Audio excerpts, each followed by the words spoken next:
Today we're going to talk about the Roland JV-1080, which has the title of the most used sound module on recordings. A kind of crazy feat. Let's talk about it.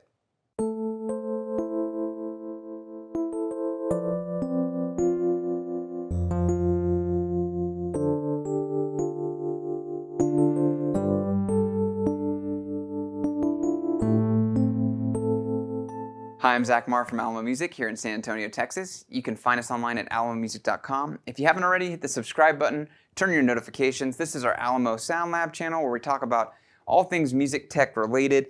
And today we're talking about the iconic JV-1080 and asking the question, is it still worth it? These things are still dirt cheap. You can find them anywhere from $150 to $400 online and predominantly in the kind of $150 to $250 range.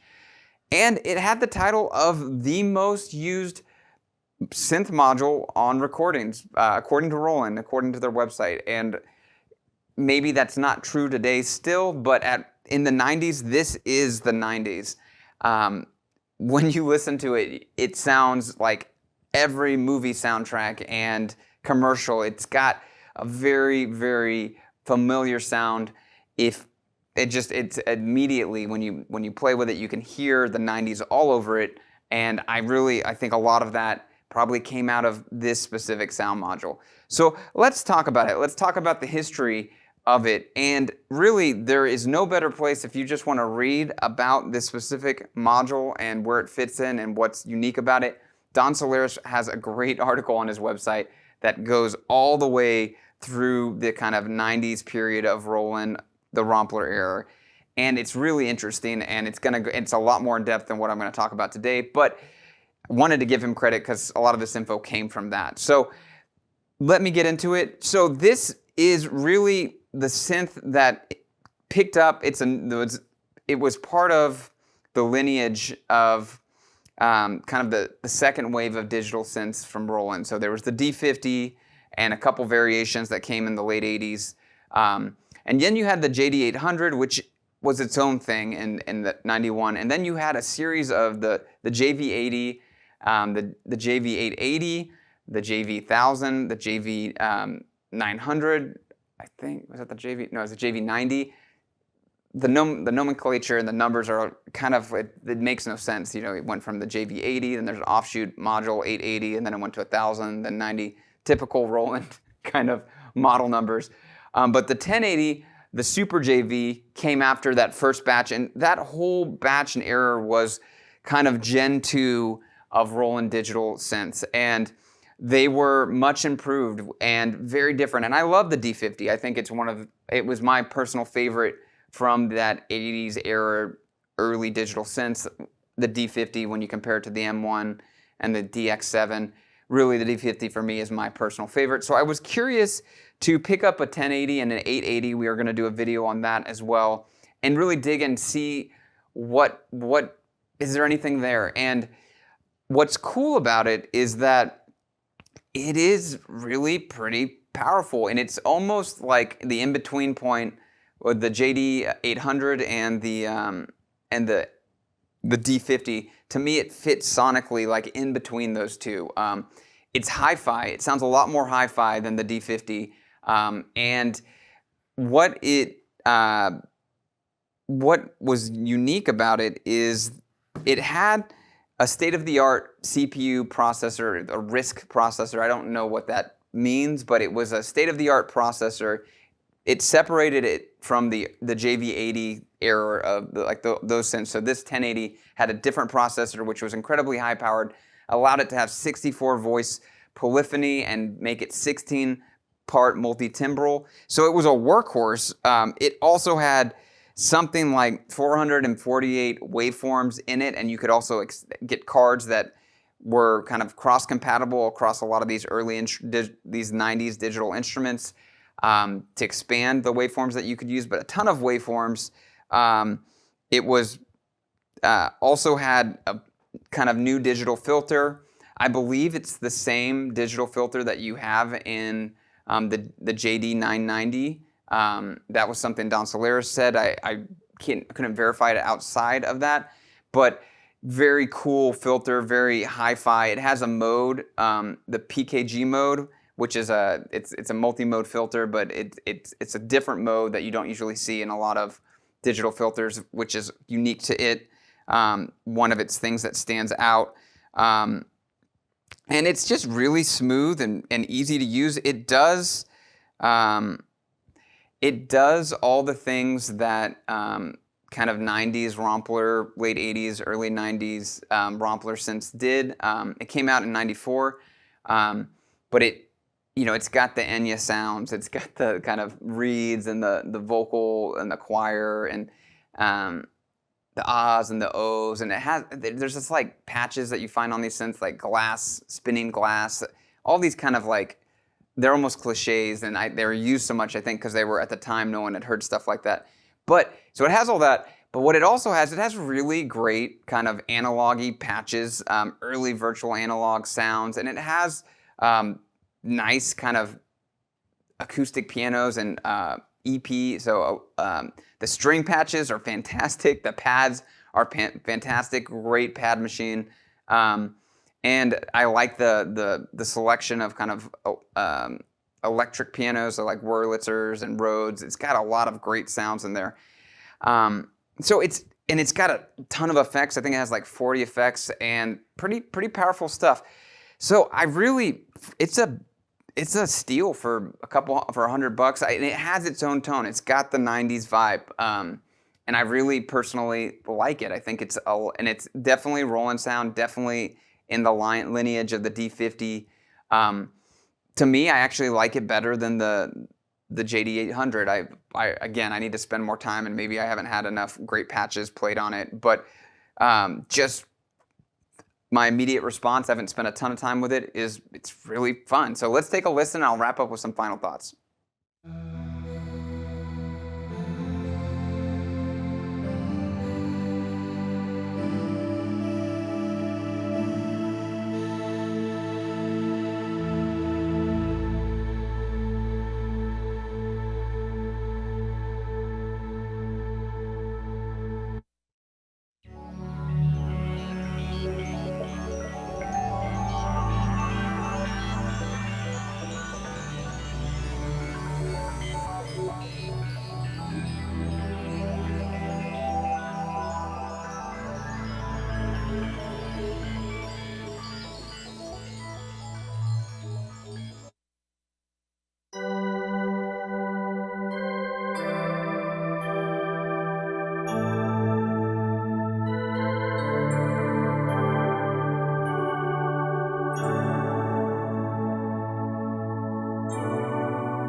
So there you have it, the JV-1080, really great analog sound, analog-ish sound.